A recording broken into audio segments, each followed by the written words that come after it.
Xin chào mọi người, chào mừng đến với kênh ốc review phim. Trong ngôi đền linh thiêng, một người đàn ông bế theo một con khỉ tiến về phía đám đông. Chỉ thấy ông ta tàn nhẫn giết chết con khỉ ngay trước mặt mọi người. Ngay sau đó, từ trong nhà bước ra một vị thần nữ. Cô hướng về con khỉ đã chết, khẽ thổi một hơi. Điều kỳ diệu liền xảy ra, con khỉ sống lại ngay tại chỗ, nhảy nhót tung tăng rồi chạy về phía đám đông. Thần nữ lại vẫy tay, con khỉ lập tức dừng lại, quay đầu như bị thôi miên, sau đó quỳ rạp xuống trước thần nữ. Chứng kiến cảnh tượng kỳ lạ chẳng khác nào phép màu, hai người phụ nữ trong đám đông vừa kinh ngạc vừa bán tín bán nghi, mang theo niềm hy vọng mong manh, họ cầu xin thần nữ giúp hồi sinh con gái mình. Một người có con gái rơi vào trạng thái thực vật, nhưng thần nữ nói rằng người thực vật không phải người chết, đã chưa chết thì không thể hồi sinh. Người còn lại có con gái đã qua đời được 3 năm, song thần nữ lại bảo rằng thi thể của cô bé không còn nguyên vẹn, cũng không thể phục sinh. Thấy vậy, hai người phụ nữ bắt đầu nghi ngờ thần nữ chỉ là kẻ lừa đảo. Cho đến khi họ tận mắt thấy một cặp vợ chồng đưa con trai đến trước thần nữ, họ lén quan sát và phát hiện đứa bé dường như đã được thần nữ hồi sinh sau khi chết, nhưng thời hạn sống lại chỉ có 7 ngày, mà tối nay chính là ngày thứ 7. Khi thần nữ làm phép, cậu bé liền hóa thành tro bụi, tan biến trong không khí. Trước cảnh tượng đó, hai người phụ nữ kinh hãi không tin vào mắt mình, dường như thần nữ thật sự có năng lực khiến người chết sống lại.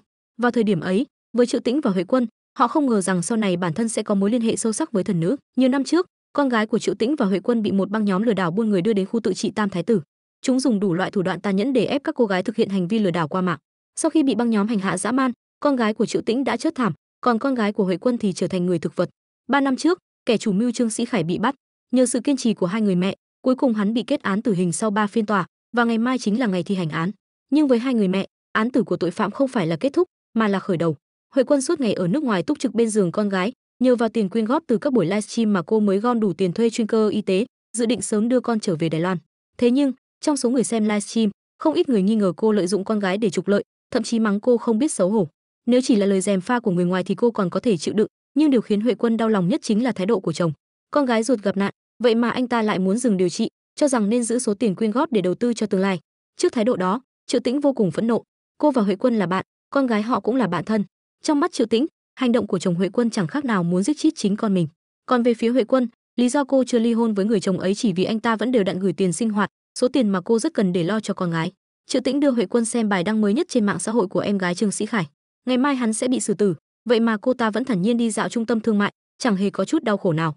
Trước đó, trong buổi họp báo sau khi phán quyết tử hình được công bố, mẹ của Trương Sĩ Khải từng quỳ xuống trước mặt Triệu Tĩnh, hứa rằng sau khi con trai chết, bà sẽ thay con gánh hết tội lỗi.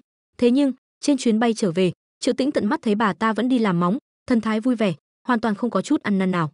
Dựa vào địa chỉ trong bài đăng, Triệu Tĩnh và Huệ Quân tìm đến trung tâm thương mại, quay lại cảnh mẹ và em gái Trương Sĩ Khải vui vẻ mua sắm hàng hiệu. Sau đó, họ gửi đoạn video cho Nghi Trân, là một luật sư, cũng là mẹ của một nạn nhân khác. Suốt những năm qua, họ luôn nỗ lực cùng các gia đình nạn nhân khác đi tìm công lý.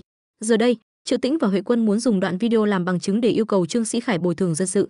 Nhưng Nghi Trân chỉ biết thở dài bất lực. Tòa án đã điều tra và xác nhận rằng dưới tên Trương Sĩ Khải không có bất kỳ tài sản nào có thể thi hành án.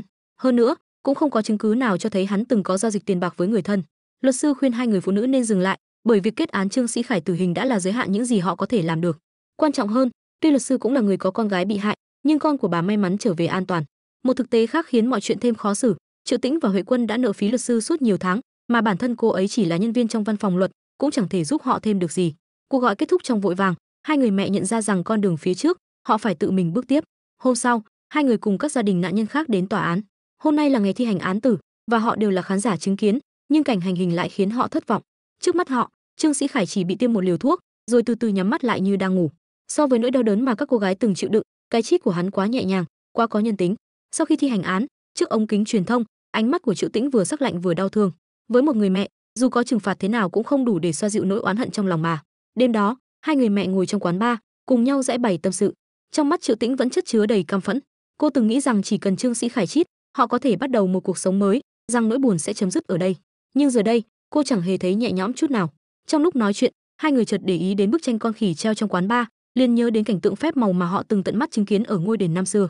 Mang trong mình khát vọng trả thù, Triệu Tĩnh đề nghị đến gặp lại thần nữ, nhờ dùng thần lực để hồi sinh Trương Sĩ Khải, nhưng chỉ cho hắn sống lại trong 7 ngày, để họ có thể tự tay thực hiện công lý của mình. Sau khi lên kế hoạch, hai người tìm đến viên cảnh sát phụ trách vụ án, nhờ ông giúp họ đánh cắp thi thể của Trương Sĩ Khải. Viên cảnh sát tham lam đưa ra con số, nói rằng chỉ khi họ trả đủ tiền thì mới chịu giúp. Vì mục tiêu trả thù, hai người phụ nữ đành đồng ý và hứa sẽ tìm cách xoay tiền trong vòng 72 tiếng. Nếu quá thời hạn ấy, thi thể của Trương Sĩ Khải sẽ bị hỏa táng. Để có được số tiền đó, cả hai tìm đủ mọi cách. Triệu Tĩnh vốn làm trong ngành bảo hiểm, nhưng giờ lại bị nhiều khách hàng chỉ mặt mắng là kẻ lừa đảo, vì sau khi mua bảo hiểm qua cô, họ lại không được công ty chi trả bồi thường đúng như cam kết. Cô phải đến tận nhà từng người để xin lỗi, nhưng nếu không có tiền đền bù, chẳng ai chịu tha thứ cho cô. Giữa lúc khó khăn, công ty bảo hiểm còn định điều cô sang vị trí hành chính chỉ có lương cơ bản. Triệu Tĩnh tức giận tranh luận với lãnh đạo, vì chính công ty đã ép cô bán những sản phẩm bảo hiểm rủi ro cao nhưng gắn mác an toàn để lừa khách hàng, giờ lại muốn phủi trách nhiệm. Quá phẫn uất, cô liên hệ với một phóng viên, hẹn gặp ngay tại công ty. Trước mặt nhà báo, cô đối chất với giám đốc và tiết lộ rằng công ty đã cố tình gắn nhãn sai sản phẩm để trục lợi, hành vi chẳng khác nào lừa đảo. Triệu Tĩnh tuyên bố sẽ công khai toàn bộ bằng chứng cho truyền thông. Bị dồn vào thế bí, công ty buộc cô ký thỏa thuận bảo mật trước khi nghỉ việc, đổi lại họ sẽ chi một khoản tiền để cô im lặng. Cùng lúc đó, Huệ Quân cũng tìm mọi cách gom tiền. Lâu rồi cô mới trở về nhà, căn phòng phủ đầy bụi bặm, chứng tỏ đã bỏ hoang rất lâu. Trong thời gian một mình ở nước ngoài chăm sóc con gái, Huệ Quân phát hiện chồng mình đã lâu không về nhà. Khi nhìn thấy những tờ sao kê thẻ tín dụng được ngân hàng gửi cho chồng, cô bắt đầu nghi ngờ. Quả nhiên, sau khi kiểm tra điện thoại của anh ta, Huệ Quân bàng hoàng nhận ra rằng trong lúc con gái nằm viện, chồng cô đã ngoại tình với một cô gái trẻ xinh đẹp. Dựa theo địa chỉ trên sao kê, Huệ Quân âm thầm tìm đến nơi ở của Tiểu Tam. Từ những tạp chí trong nhà, cô phát hiện đối phương là một mỹ nhân tốt nghiệp danh tiếng và từng tham gia chính trị. Điều khiến Huệ Quân sững sờ hơn cả cô gái ấy đã có con với chồng mình. Có vẻ như mối quan hệ này đã kéo dài rất lâu. Không chỉ phản bội hôn nhân, người đàn ông ấy còn là một người cha tồi tệ.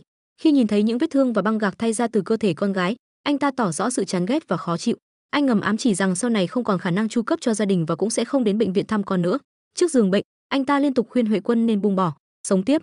Cuối cùng, Huệ Quân làm theo ý chồng, đề nghị ly hôn. Anh ta đồng ý ngay, chẳng chút do dự, còn con gái thì sẵn sàng để lại cho vợ chăm sóc.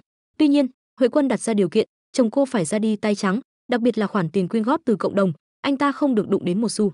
Khi chồng không chịu, Huệ Quân lấy ra từng bằng chứng ngoại tình. Cô cảnh báo rằng nếu anh ta không ký, cô sẽ công khai mọi chuyện, khiến cả nhà anh thân bại danh liệt. Đổi lại cho sự im lặng của mình, cô yêu cầu toàn bộ tài sản vào một căn nhà đứng tên chồng. Bị dồn ép, gã đàn ông chỉ đành chấp nhận tất cả. Tối hôm đó, sau khi ký xong giấy ly hôn, Huệ Quân nhận được một vali tiền mặt từ chồng, chính thức giải quyết xong vấn đề tài chính. Có tiền trong tay, Huệ Quân và Triệu Tĩnh bắt đầu viết kế hoạch trả thù.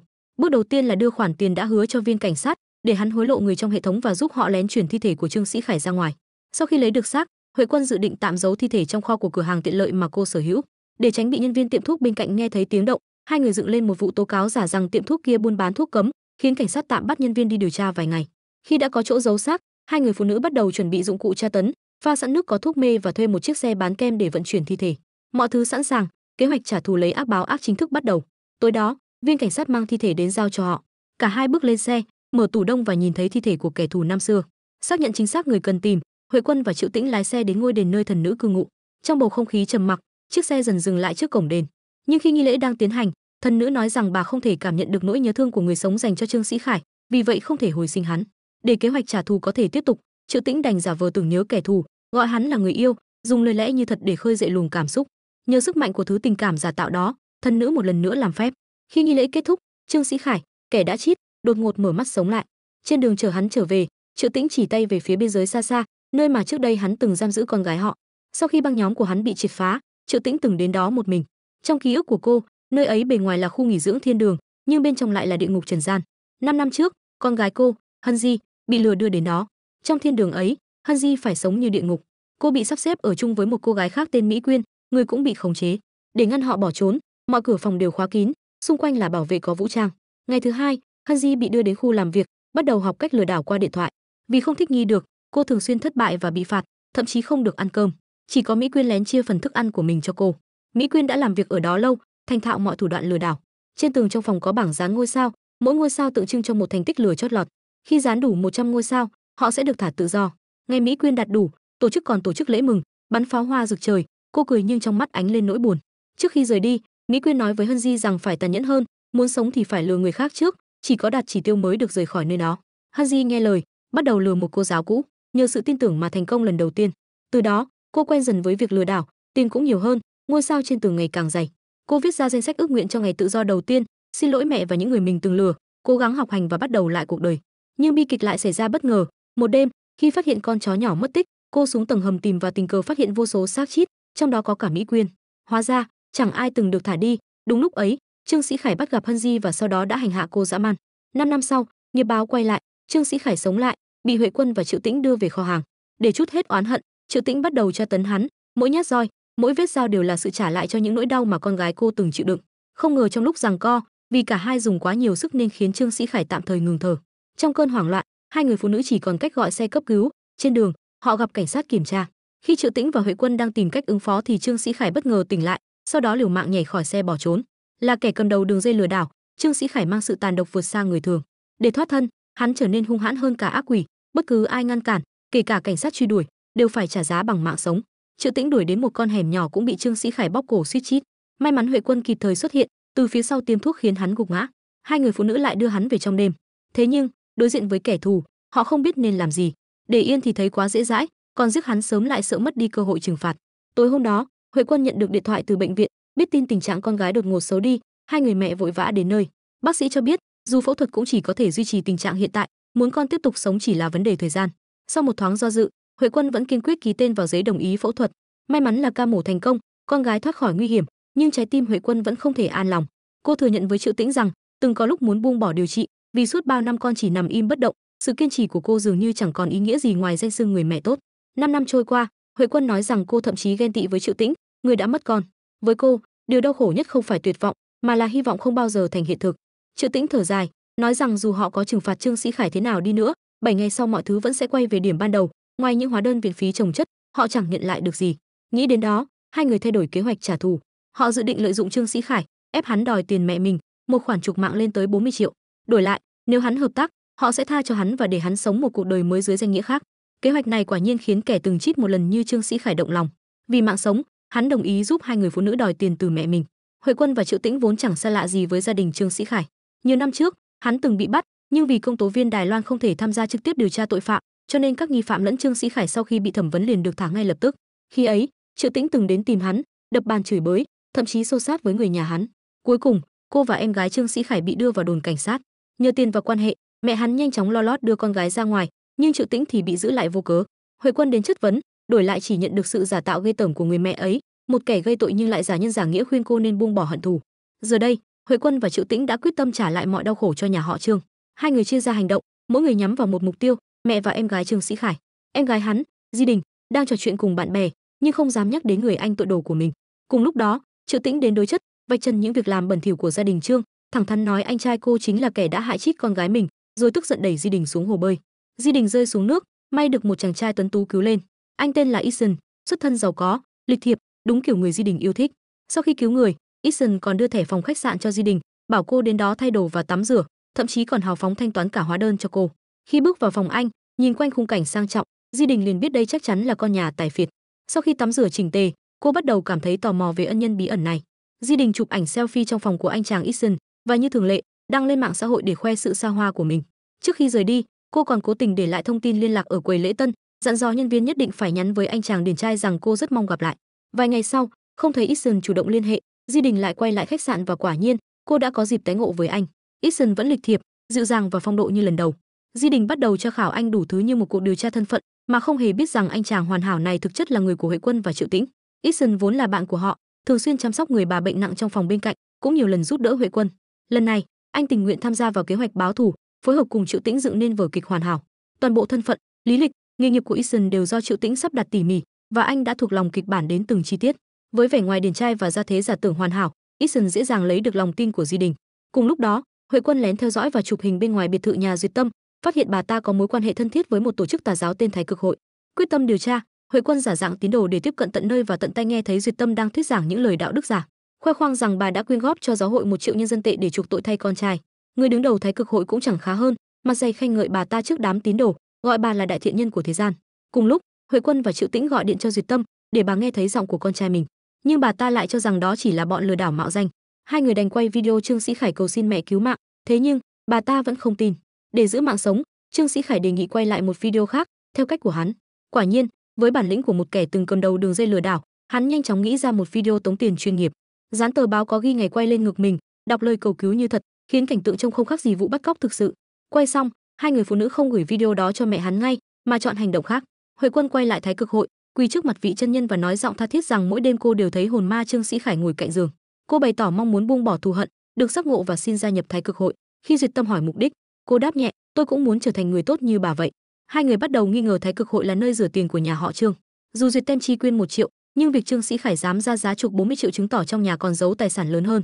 Để tìm ra nơi cất giữ thật sự, họ phối hợp với nhau lừa Trương Sĩ Khải, giả vờ như đã cho mẹ hắn ta xem video, nhưng bà ta không muốn chuộc than nhà không có tiền.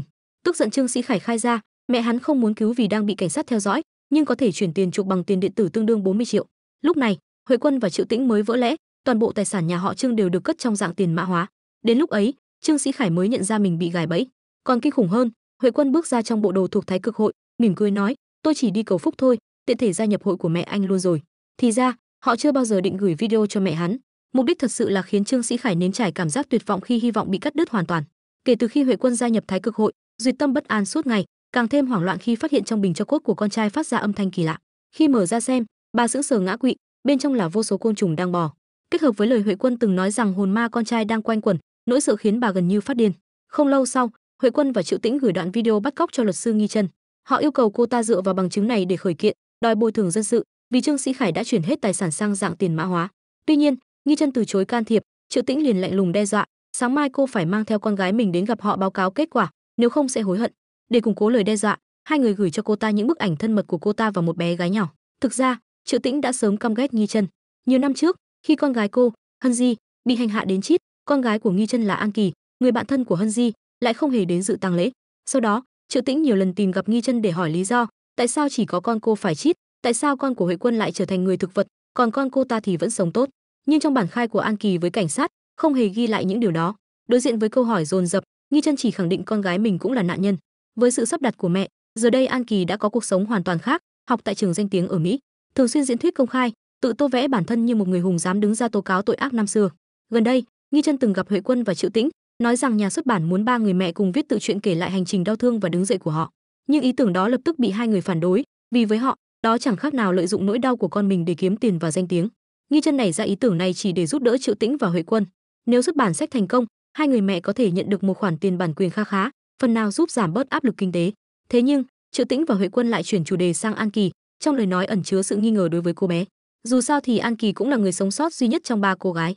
Nghi Chân tỏ ra bất mãn, phản bác lại rằng con gái cô ta cũng là nạn nhân và tất cả những gì cô ta làm chỉ là để giúp gia đình các nạn nhân đòi lại công bằng. Nhưng Triệu Tĩnh và Huệ Quân hoàn toàn không tin vào những lời biện hộ đầy lý lẽ của cô ta. Họ vẫn luôn nghi ngờ rằng đằng sau vụ việc năm đó còn ẩn chứa bí mật nào đó chưa được tiết lộ. Để tìm ra sự thật về việc con gái mình vì sao trở thành người thực vật, Huệ Quân một mình đến gặp An Kỳ, cố gắng dò hỏi nội tình, nhưng An Kỳ luôn giữ khoảng cách và tuyệt nhiên không hé nửa lời về chuyện đã xảy ra trong khu tự trị. Hôm nay, bị ép buộc bởi sự đe dọa, Nghi Chân mang theo con gái đến gặp Triệu Tĩnh. Sau khi trao đổi với hai người phụ nữ, cô đồng ý thu thập bằng chứng từ các tài khoản tiền mã hóa của nhà họ Trương và sẽ cố gắng hết sức giúp họ giành được quyền bồi thường dân sự trước tòa. Cùng lúc đó, cô cũng hỏi nguyên nhân tại sao Trương Sĩ Khải vẫn còn sống. Hai người phụ nữ kể lại toàn bộ sự thật, nhưng Nghi Chân cho rằng đó chỉ là chuyện hoang đường, rồi nhanh chóng chuyển đề tài sang cô con gái nhỏ của mình. Ngay tại chỗ, Huệ Quân và Triệu Tĩnh vạch trần lời nói dối này. Họ đã sớm phát hiện cô bé 3-4 tuổi đó không phải con gái của Nghi Chân, mà chính là con của An Kỳ. Nghi Chân đành thừa nhận, đó cũng là con gái của Trương Sĩ Khải, là đứa trẻ mà An Kỳ sinh ra sau khi bị hắn xâm hại. Cô ta chọn giấu kín chuyện này chỉ để bảo vệ con gái mình. An Kỳ hy vọng được gặp Trương Sĩ Khải một lần, hai người phụ nữ đồng ý, nên cô lén giấu mẹ đi gặp hắn. Thế nhưng Trương Sĩ Khải cho rằng chưa chắc đứa bé là con của mình, An Kỳ gần như sụp đổ, muốn cho tên này xuống mồ ngay lập tức. Đúng lúc này, Huệ Quân nhận được điện thoại từ viên cảnh sát từng nhận tiền của họ, báo rằng cửa hàng tiện lợi của cô bị người ta tố giác. Một nhóm cảnh sát nhanh chóng đến lục soát kho hàng. May mắn là nhờ có cảnh báo trước và được cảnh sát kia giúp che giấu, Trương Sĩ Khải, người đang bị giam giữ bên ngoài nhà kho, đã thoát khỏi bị phát hiện. Hóa ra, người gọi báo cảnh sát chính là Nghi Chân, vì cô ta không thể liên lạc được với con gái nên buộc phải làm vậy. Không lâu sau, Triệu Tĩnh đưa An Kỳ bình an trở về bên mẹ. An Kỳ trông đầy lo lắng, sợ rằng Trương Sĩ Khải sẽ tiết lộ bí mật của cô. Còn Nghi Chân thì không ngừng an ủi con gái. Cô ta thề sẽ làm mọi cách để bảo vệ An Kỳ. Nghi Chân xin lỗi Triệu Tĩnh vì những gì xảy ra tối qua, nói rằng cô chỉ là một người mẹ và tất cả những gì mình làm đều là để bảo vệ con gái. Nhưng Triệu Tĩnh lại đặt câu hỏi, nghi ngờ rằng An Kỳ không hề bị Trương Sĩ Khải cưỡng hiếp, mà là tự nguyện có quan hệ với hắn. Trong mắt Triệu Tĩnh, mối quan hệ giữa An Kỳ và Trương Sĩ Khải không hề đơn giản, và cô nghi ngờ chính An Kỳ đã lừa con gái mình cùng con gái Huệ Quân đến khu tự trị. Nghi Chân tức giận, vừa bênh con gái vừa phản công, cho rằng người đáng nghi ngờ là con gái của Huệ Quân, Chân Chân, và cảnh báo rằng kẻ trông có vẻ đáng thương chưa chắc đã là nạn nhân thật sự. Bà nói với Triệu Tĩnh, không thể vì Chân Chân đang nằm bất động trên giường bệnh mà khăng khăng cho rằng người sai là An Kỳ, người may mắn sống sót. Nhưng Triệu Tĩnh không tin lời bà, thề rằng bằng mọi giá phải tìm ra sự thật về cái chết của con gái mình. Sau khi cảnh sát rời đi, Huệ Quân lại đem Trương Sĩ Khải giấu vào kho hàng. Không ngờ, Bong, người làm ở tiệm thuốc bên cạnh, quay về sớm và tình cờ phát hiện ra hắn. Trong khi Huệ Quân đang lo sợ thì Bong bất ngờ đá mạnh vào người Trương Sĩ Khải. Hóa ra Bong và Trương Sĩ Khải cũng có mối thù sâu nặng. Trước đây, Bong thường giao rau cho khu tự trị Campuchia và từng tận mắt chứng kiến những gì tàn nhẫn xảy ra với các cô gái ở đó. Một ngày nọ, một cô gái bị hại ngã xuống xe rau của anh và chít ngay tại chỗ. Trương Sĩ Khải ra lệnh cho Bong mang xác đi xử lý. Khi Bong lái xe ra ngoại ô, trong bóng tối anh phát hiện Hân Di, một cô gái còn sống sót, trốn trên nóc xe. Bong nhân hậu, định giúp cô thoát thân, để cô trốn vào trong xe rồi hứa sẽ đưa cô rời khỏi đó. Nhưng Hân Di yêu cầu anh quay lại vào cùng giờ tối hôm sau để đưa thêm hai người bạn cùng đi. Đêm hôm sau, Hân Di, An Kỳ và Chân Chân cùng trốn trong xe rau. Vì Bong thường xuyên ra vào nên xe của anh hầu như không bị kiểm tra, chiếc xe nhanh chóng chạy ra khỏi khu trại. Các cô gái tưởng rằng mình sắp được tự do, nhưng không ngờ xe lại quay đầu trở lại và Bong bị Trương Sĩ Khải chĩa súng đe dọa. Hóa ra kế hoạch trốn chạy đã sớm bị hắn phát hiện.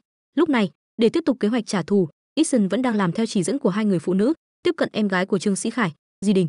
Anh ta còn dẫn cô đến gặp mẹ mình, giả vờ giới thiệu Hân Di là bạn gái và nói muốn kết hôn với cô. Mẹ anh tỏ vẻ không hài lòng, coi thường Hân Di vì nghĩ cô xuất thân bình thường. Để được mẹ Eason chấp nhận, Di Đình bỏ ra một khoản tiền lớn để mua một chiếc vòng tay tại buổi đấu giá. Kết thúc buổi đấu giá, Eason hôn cô, nhưng thứ cô nhận lại là tờ hóa đơn đắt đỏ. Dạo gần đây vì chuyện của anh trai, Duyệt Tâm sợ gây chú ý nên đã lâu không cho cô tiền tiêu. Giờ đây Di Đình chẳng thể trả nổi món đồ xa xỉ đó. Ở nhà, bà Trương vẫn đang cúng bái liên tục vì hoảng sợ sau vụ cho cốt phát ra tiếng động đêm qua, sợ rằng con trai mình thật sự hóa thành quỷ hồn. Di Đình chế giễu mẹ mê tín và lại giơ tay xin tiền, còn đe dọa nếu không cho sẽ tiết lộ bí mật của bà. Trước khi nhận được tiền, cô đã qua đêm cùng Eason, được anh tặng thêm một chiếc váy mới và mời cô đến gặp mẹ anh để ra mắt chính thức. Tối đó, khi Di Đình về nhà, cô thấy mẹ đang cất tiền mặt vào túi, nhưng Duyệt Tâm nói rằng số tiền đó có việc khác, hứa sẽ đưa cho cô sau.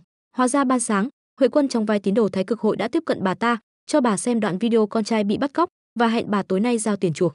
Di Đình nổi giận, đe dọa nếu trong 1 giờ mẹ không đưa tiền, cô sẽ làm liều. Sợ con gái gây họa, bà ta ra lệnh nhốt cô vào phòng. Trước khi cuộc giao dịch bắt đầu, Bong tiết lộ cho Trương Sĩ Khải một bí mật, có người trong tù từng nói với hắn rằng việc hắn bị bắt không phải ngẫu nhiên, mà có người đứng sau muốn hắn chít. Sau đó, Bong giấu Trương Sĩ Khải trong xe, còn việc giao dịch do Triệu Tĩnh phụ trách. Khi hai bên gặp nhau, bà Trương và Triệu Tĩnh trao đổi, một bên giao tiền, một bên giao người.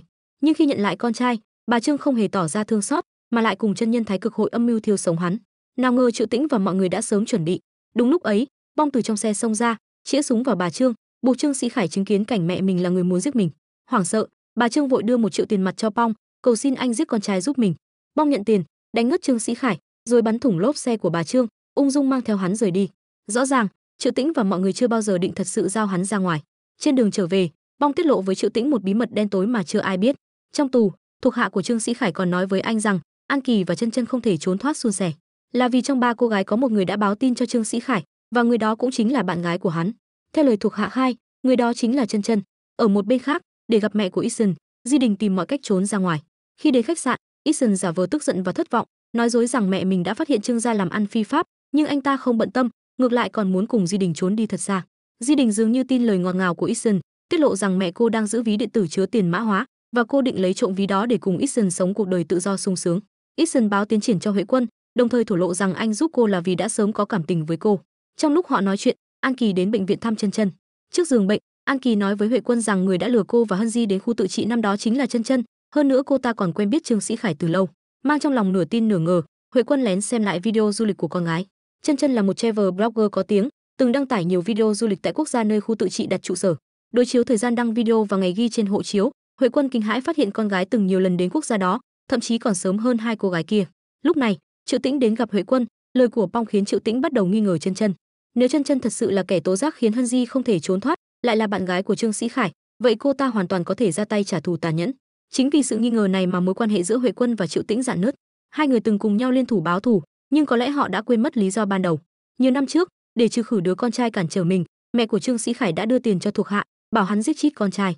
Thuộc hạ đánh thuốc mê Trương Sĩ Khải, khi chuẩn bị ra tay thì một bà lão gần đó chạy đến can ngăn. Hắn hoảng sợ đánh trọng thương bà lão rồi bỏ trốn khỏi hiện trường. Bà lão đó chính là bà nội của Eason. Lời ra lệnh giết con của Duyệt Tâm, Di Đình đã nghe thấy tận tai. Cô định báo cảnh sát, nhưng mẹ lại khuyên cô hãy suy nghĩ kỹ, nói rằng Trương Sĩ Khải hành sự nóng này, sớm muộn gì cũng liên lụy đến họ. Nếu Di Đình muốn tiếp tục sống trong nhung lụa, cô phải từ bỏ anh trai. Năm đó, bà nội bị thương và rơi vào hôn mê, Eason đã báo cảnh sát. Anh tận mắt thấy kẻ đánh bà mình vội vã bỏ chạy, và người đó tuyệt đối không phải Trương Sĩ Khải. Nhưng lời khai của Eason lại không phải điều mà Triệu Tĩnh và Huệ Quân mong muốn. Lúc đó, Nghi Chân nói với hai người mẹ rằng nếu có thể xác nhận Trương Sĩ Khải là nghi phạm tấn công bà lão, cô ta tự tin rằng có thể khiến Trương Sĩ Khải bị xét xử tại địa phương với tội danh cố ý gây thương tích. Ngược lại, nếu không chứng minh được điều đó, tội danh duy nhất có thể khởi tố chỉ là buôn bán thuốc cấm, và mức án cũng chỉ vỏn vẹn nửa tháng tù. Lúc ấy, Huệ Quân nhận ra rằng muốn khiến Trương Sĩ Khải bị kết tội, vụ việc của bà nội Eason chính là điểm đột phá duy nhất. Biết Eason là trai bao, Huệ Quân giả làm khách hàng để tiếp cận anh tại khách sạn. Những lời nói chân thật ấy khiến Eason nảy sinh tình cảm với cô. Huệ Quân thẳng thắn kể về nỗi đau của con gái, khẩn cầu anh giúp đỡ. Vì lòng trắc ẩn và cảm mến cô, Eason đã nói dối trong phiên tòa, chỉ đích danh Trương Sĩ Khải là kẻ mưu sát bà nội mình. Chính nhờ lời khai ấy mà Trương Sĩ Khải bị khép tội giết người và cuối cùng bị tuyên án tử hình. Sau khi Trương Sĩ Khải được hồi sinh, để điều tra lý do con gái mình bị thương và qua đời, hai người mẹ quyết định cùng nhau đi sâu vào thế giới ngầm. Trong quá trình đó, để báo thù cho bà nội, Eason càng gắn bó hơn với hai người phụ nữ, cùng họ lên kế hoạch giả làm thiếu gia giàu có để lừa em gái của Trương Sĩ Khải. Cũng trong thời gian Huệ Quân gặp Eason, Triệu Tĩnh tình cờ quen biết Bong. Anh kể với cô rằng bản thân vẫn áy náy vì năm xưa không thể cứu con gái cô, nên muốn bù đắp bằng cách hợp tác cùng hai người mẹ trong hành trình báo thù. Năm đó, thuộc hạ của Trương Sĩ Khải bị bắt vì buôn bán thuốc cấm.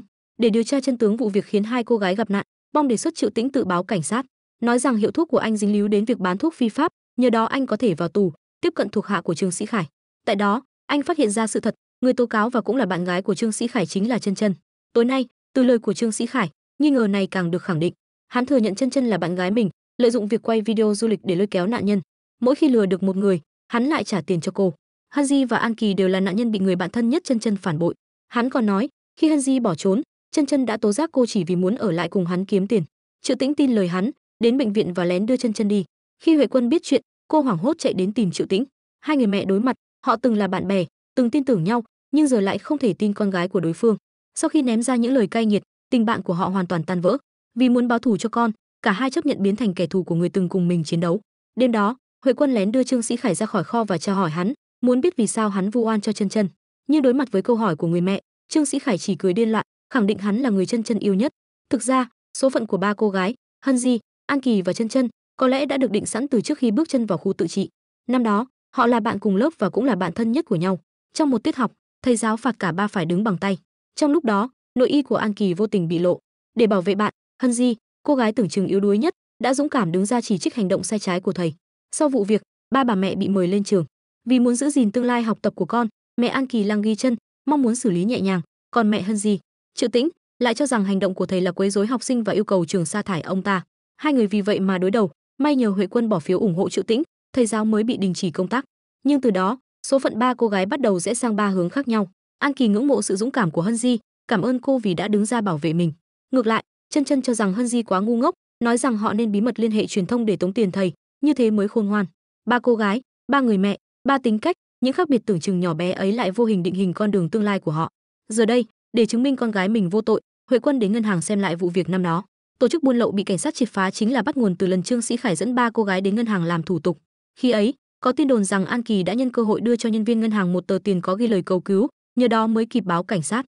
Tuy nhiên, khi xem lại đoạn camera, Huệ Quân phát hiện Chân Chân cũng có mặt tại quầy giao dịch, dường như chính cô là người đã đưa tờ tiền cầu cứu cho An Kỳ. Nói cách khác, người thực sự báo cảnh sát có thể là Chân Chân. Mang theo đoạn video, Huệ Quân tìm đến Triệu Tĩnh, nhưng do hình ảnh quá mờ nên cô không tin. Hai người mẹ lại một lần nữa tranh cãi dữ dội. Triệu Tĩnh lạnh lùng nói rằng Huệ Quân hãy tìm được ví tiền điện tử mà Duyệt Tâm đang cất giấu, rồi hãy quay lại nói chuyện. Cô đang cân nhắc việc trả con gái lại cho Huệ Quân. Trùng hợp thay, Di Đình đã lén trộm ví tiền điện tử từ nhà mang đi. Eason làm theo kế hoạch, đến khách sạn gặp Di Đình. Nào ngờ, không biết từ lúc nào, Di Đình đã phát hiện ra thân phận thật của anh. Eason thấy vậy chỉ đành lui một bước, đề nghị giao dịch với cô, đe dọa rằng Trương Sĩ Khải đang nằm trong tay họ và Di Đình có thể dùng ví tiền trong tay để đổi lấy mạng sống của anh trai mình.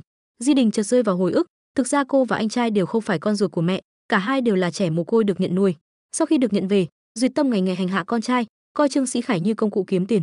Để bảo vệ em gái, Thế Khải đã hứa với mẹ rằng anh sẽ chịu trách nhiệm kiếm tiền cho bà, đổi lại, bà phải để em gái được sống trong sạch. Vài năm trước, sau khi anh trai vào tù, Di Đình đến thăm anh và khóc nức nở. Vẫn là vì muốn bảo vệ đứa em duy nhất, Trương Sĩ Khải cuối cùng đồng ý nhận tội, với điều kiện mẹ phải giữ lại một nửa số tiền anh kiếm được cho Di Đình. Với Thế Khải, em gái là người thân duy nhất, có lẽ cũng là người duy nhất anh thật lòng quan tâm. Tối hôm đó, Di Đình mang theo ví tiền điện tử đến điểm hẹn, đồng thời còn mang theo một khẩu súng. Nhờ khẩu súng ấy, Di Đình buộc Huệ Quân và Eason thả người. Hai người đành làm theo, để kẻ thù thoát đi. Dù đang trên đường trốn chạy, Trương Sĩ Khải vẫn luôn nhớ đến em gái, dự định đưa cô đến biên giới để làm lại cuộc đời. Thế nhưng, suy nghĩ của Di Đình lại hoàn toàn khác. Cô biết ơn anh trai vì tất cả những gì anh đã làm cho mình, nhưng cũng hiểu rằng anh đã đi quá xa. Hai anh em họ vốn dĩ không còn thuộc về cùng một thế giới, và để thoát khỏi gánh nặng em gái của kẻ giết người, cô chỉ còn cách giết anh. Nói xong, Di Đình chĩa súng vào anh trai. Trong lúc giằng co, một vụ tai nạn xe hơi xảy ra, Di Đình xấu số tử vong. Lúc này, Trương Sĩ Khải lần đầu tiên rơi nước mắt vì đau đớn. Ngay sau đó, Huệ Quân đuổi đến, nhân cơ hội lấy lại ví tiền điện tử từ thi thể Di Đình, rồi để lại khẩu súng cho Trương Sĩ Khải, ra điều kiện nếu anh giết Triệu Tĩnh, cô sẽ trả lại ví tiền cho anh. Tin tức về cái chết của Di Đình nhanh chóng lên sóng truyền hình. Nghi Chân lập tức đưa con gái lên máy bay, định rời khỏi nơi đầy rắc rối này. Nào ngờ, ngay trước khi cất cánh, An Kỳ lại tự ý chạy khỏi máy bay. Huệ Quân đăng nhập hệ thống, kiểm tra tài khoản ngân hàng của con gái và phát hiện đúng như lời Trương Sĩ Khải nói, tài khoản có nhiều khoản tiền lớn được chuyển vào. Triệu Tĩnh liên lạc với Huệ Quân, trong cuộc nói chuyện mới biết Huệ Quân đã cố tình thả Trương Sĩ Khải, khiến Triệu Tĩnh vô cùng tức giận. Bong bày tỏ tình cảm với Triệu Tĩnh, khuyên cô nên thả Chân Chân, hy vọng có thể cùng nhau rời khỏi nơi này. Nhưng con đường báo thù tăm tối ấy, Triệu Tĩnh đã không thể dừng lại. Eason cũng tỏ tình với Huệ Quân, khuyên cô đừng tiếp tục xung đột với Triệu Tĩnh, vì chỉ khi hai người phụ nữ cùng hợp tác, họ mới có thể hoàn thành được kế hoạch báo thù này. Tuy nhiên, Huệ Quân vẫn không thể bị thuyết phục, Eason bèn tìm gặp Bong. Cả hai người đàn ông đều nhận ra tình thế đã vượt khỏi tầm kiểm soát và họ không muốn thấy Huệ Quân và Triệu Tĩnh tiếp tục tàn sát lẫn nhau. Eason mong Bong tiết lộ nơi Triệu Tĩnh đang giam giữ Chân Chân, còn anh sẽ đưa ví tiền cho Bong. Như vậy, Huệ Quân có thể đưa con gái trở về Đài Loan, còn Triệu Tĩnh có thể ngăn Duyệt Tâm lấy được số tiền điện tử trong ví. Bong đồng ý với đề nghị đó và Eason lập tức rời đi, nhưng vừa rời đi, anh liền bị người của Thái Cực hội bám theo. Kẻ theo dõi là thuộc hạ của Duyệt Tâm và Chân Nhân, được lệnh cướp lại ví tiền điện tử. Huệ Quân tận mắt chứng kiến Eason bị Thái Cực hội truy sát. Để bảo vệ Huệ Quân, Eason chạy về hướng ngược lại, cuối cùng không may trúng đạn, ví tiền giấu trên người cũng bị Thái Cực hội đoạt mất. Cùng lúc đó, Triệu Tĩnh nhận được cuộc gọi từ An Kỳ, nói muốn gặp cô một lần. Sau khi trốn khỏi máy bay, An Kỳ đang ở bên cạnh Trương Sĩ Khải. An Kỳ luôn nghĩ rằng Chân Chân vì ghét Hân Di mà đã lừa cô đến khu vực đó, cho đến khi Thế Khải nói ra một sự thật hoàn toàn trái ngược. Thì ra trước kia, chính Thế Khải đã yêu cầu Chân Chân phải dẫn thêm một cô gái đến khu, nếu không sẽ để An Kỳ bị những gã đàn ông trong khu cưỡng hiếp. Để bảo vệ An Kỳ, Chân Chân đành phải lừa Hân Di đến đó. Sau đó không lâu, Triệu Tĩnh đến điểm hẹn gặp An Kỳ, nhưng lại bị Trương Sĩ Khải chĩa súng uy hiếp. Để lấy lại ví tiền điện tử, Thế Khải phải làm theo điều kiện mà Huệ Quân đưa ra, giết chết Triệu Tĩnh. Nào ngờ, từ phía sau, An Kỳ bất ngờ tấn công Thế Khải, rồi cùng Triệu Tĩnh bỏ trốn. Trải qua tất cả chuyện này, An Kỳ quyết tâm trở nên mạnh mẽ, chọn cách kể hết toàn bộ sự thật cho Triệu Tĩnh biết. Năm đó, sau khi ba người họ thất bại trong lần trốn thoát, An Kỳ đã tự nguyện hiến thân cho Trương Sĩ Khải, chỉ mong anh ta có thể buông tha cho những người còn lại. Thế Khải khi ấy nói rằng trong ba người có một kẻ phản bội, chính vì thế đêm khu đó bị đột kích. Khi Chân Chân cố gắng cứu Hân Di bị nhốt trong lồng sắt, cô đã bị tra tấn đến mức không còn hơi thở. An Kỳ nghi ngờ Chân Chân là kẻ phản bội, hai người xảy ra xô xát và An Kỳ vô tình khiến Chân Chân rơi từ tầng cao xuống. An Kỳ còn tiết lộ rằng người viết lời cầu cứu lên tờ tiền và đưa cho nhân viên ngân hàng, thật ra không phải cô, mà là Chân Chân. Vì muốn giấu đi bí mật về việc Chân Chân rơi lầu, An Kỳ bị mẹ ép phải đóng vai người hùng báo cảnh sát. Biết được toàn bộ sự thật, Triệu Tĩnh chấn động đến không nói nên lời, hóa ra cô đã hiểu lầm Chân Chân và cũng nhìn ra được tình bạn sâu sắc giữa những cô gái. Ở một diễn biến khác, Trương Sĩ Khải gặp Huệ Quân, nhưng biết tin ví tiền đã bị Thái Cực hội cướp đi. Để trả thù, Huệ Quân nói với Thế Khải rằng tối nay mẹ anh sẽ tổ chức buổi tiệc quyên góp, đó sẽ là cơ hội của cả hai. Triệu Tĩnh tra được rằng Duyệt Tâm có quan hệ sâu rộng trong giới chính trị và doanh nhân, Thái Cực hội thực chất là nơi rửa tiền cho giới quyền quý. Việc Duyệt Tâm có thể kết giao với nhiều nhân vật nổi tiếng như vậy là nhờ một ủy viên quyền lực, người đang hợp tác cùng bà để mưu lợi chính trị, dùng Thái Cực hội làm nơi rửa tiền bẩn. Gần đây, Duyệt Tâm gấp rút tìm lại ví tiền điện tử, vì trong đó chứa số tiền liên quan trực tiếp đến cuộc bầu cử sắp tới của vị ủy viên này. Khi ví tiền được thu hồi, tối nay vị ủy viên cùng các nhân vật tay to mặt lớn đều có mặt tại biệt thự nhà họ Trương để dự tiệc. Triệu Tĩnh lợi dụng lúc ồn ào, bí mật đến gặp ủy viên, yêu cầu ông ta khi lên sân khấu phải công khai toàn bộ tội ác rửa tiền của Thái Cực hội. Nếu không làm theo, cô sẽ phơi bày hết những chuyện bẩn thỉu của ông trước công chúng. Toàn bộ tư liệu về vị ủy viên này đến từ thư ký riêng của ông, một cô gái trẻ trung xinh đẹp, cũng chính là tình nhân của chồng Huệ Quân. Ngày hôm trước, Triệu Tĩnh đã liên hệ với người chồng cũ vừa ly hôn của Huệ Quân, yêu cầu anh ta thuyết phục nhân tình của mình lấy được hồ sơ giao dịch giữa ủy viên và Thái Cực hội. Đổi lại, Triệu Tĩnh hứa sẽ giúp anh ta giết Chân Chân, vì chỉ cần Chân Chân chít, anh ta sẽ không cần chi trả khoản tiền khổng lồ trong điều khoản ly hôn. Không còn cách nào khác, vị ủy viên buộc phải đồng ý. Cuối cùng, ông ta đứng trên sân khấu, công khai thừa nhận hành vi rửa tiền và rút vốn phi pháp của Thái Cực hội. Duyệt Tâm và Chân Nhân hoảng hốt, lập tức khống chế ủy viên, phong tỏa hiện trường, nuốt Triệu Tĩnh vào trong lồng sắt, rồi tiếp tục xúi giục các quan khách quyên tiền, cam đoan rằng chuyện hôm nay tuyệt đối sẽ không bị tiết lộ ra ngoài. Nhưng giữa lúc nói dở, đầu Chân Nhân bất ngờ bị bắn trúng, chính là Trương Sĩ Khải. Anh đã âm thầm quay lại giữa cao trào buổi tiệc, tiếng súng vang lên, hiện trường lập tức hỗn loạn. Trương Sĩ Khải tìm thấy người mẹ đang cố ẩn nấp. Trong khoảnh khắc sinh tử, Duyệt Tâm định dùng lợi ích để mua chuộc con trai, nhưng đổi lại là từng phát đạn lạnh lùng mà anh trút xuống. Bị con trai uy hiếp, bà ta buộc phải tiết lộ mật khẩu ví tiền điện tử. Ngay khi có được mật khẩu, Trương Sĩ Khải ra tay giết chết người mẹ nuôi của mình. Mục tiêu tiếp theo của anh chính là Triệu Tĩnh, người đang bị giam giữ.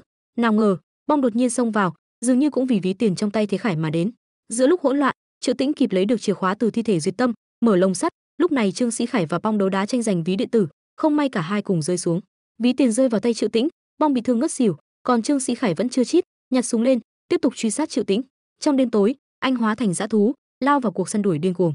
Khi hai người đang giằng co, Huệ Quân kịp thời đến nơi, nhặt được khẩu súng Trương Sĩ Khải làm rơi, trong nòng chỉ còn duy nhất một viên đạn.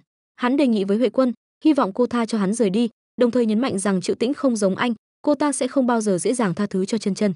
Huệ Quân không nói lời nào, mà thẳng tay bóp cò, bắn một phát chí mạng về phía Triệu Tĩnh. Nhìn Triệu Tĩnh đổ máu gục xuống, Trương Sĩ Khải đắc ý bật cười, buông ra sự thật cuối cùng, trong ba cô gái năm ấy, hoàn toàn không ai là kẻ phản bội. Người tiết lộ thông tin cho anh chính là một thuộc hạ bên mình. Nói xong, Anh ta cười nhạo hai người phụ nữ vì sự ngu ngốc của họ, nhưng không ngờ Triệu Tĩnh, người vừa trúng đạn, lại đứng dậy một cách bình an vô sự. Thì ra Huệ Quân chỉ giả vờ bắn. Trước buổi tiệc tối nay, Triệu Tĩnh đã kể hết mọi sự thật cho Huệ Quân nghe. Hai người sớm hóa giải hiểu lầm và quyết định cùng nhau hợp sức trả thù. Nhận ra mình bị lừa, Trương Sĩ Khải toan bỏ trốn, nhưng tiếng nói lạnh lùng vang lên bên tai, anh nghĩ mình còn cơ hội sao? Lời vừa dứt, thời hạn 7 ngày hồi sinh của anh cũng đến. Sự sống lần thứ hai của Trương Sĩ Khải kết thúc tại đây, hóa thành cho bụi trước mặt hai người mẹ đã trả được mối thù lớn nhất đời mình. Trong tiếng nức nở, hai người phụ nữ ôm nhau khóc, khép lại hành trình báo thù kéo dài 7 ngày đầy đau đớn, nhưng câu chuyện vẫn chưa thực sự kết thúc. Vài khoảnh khắc sau, Bong tỉnh lại, xuất hiện trước mặt hai người, yêu cầu Triệu Tĩnh giao ví tiền điện tử cho anh ta. Hóa ra, Bong không hề lương thiện như vẻ bề ngoài, hành tung bí ẩn của anh ta dường như có người đứng sau chỉ đạo. Tuy vậy, tình cảm anh dành cho Triệu Tĩnh lại dường như là thật. Bong cướp ví tiền rồi rời đi, nhưng không làm hại hai người phụ nữ. 2 tiếng sau, chuyến bay y tế cất cánh, chuẩn bị đưa Chân Chân về Đài Loan. Nào ngờ, trên đường đi, một nhóm người chặn xe cấp cứu lại, mục tiêu chính là Chân Chân bên trong. Thì ra, cô gái tưởng như nạn nhân bấy lâu nay lại mang một gương mặt khác hoàn toàn. Sau khi bước chân vào khu tự trị, Chân Chân khao khát thay thế vị trí của Trương Sĩ Khải, thậm chí đã bí mật tiếp xúc với ông trùm đứng sau toàn bộ khu.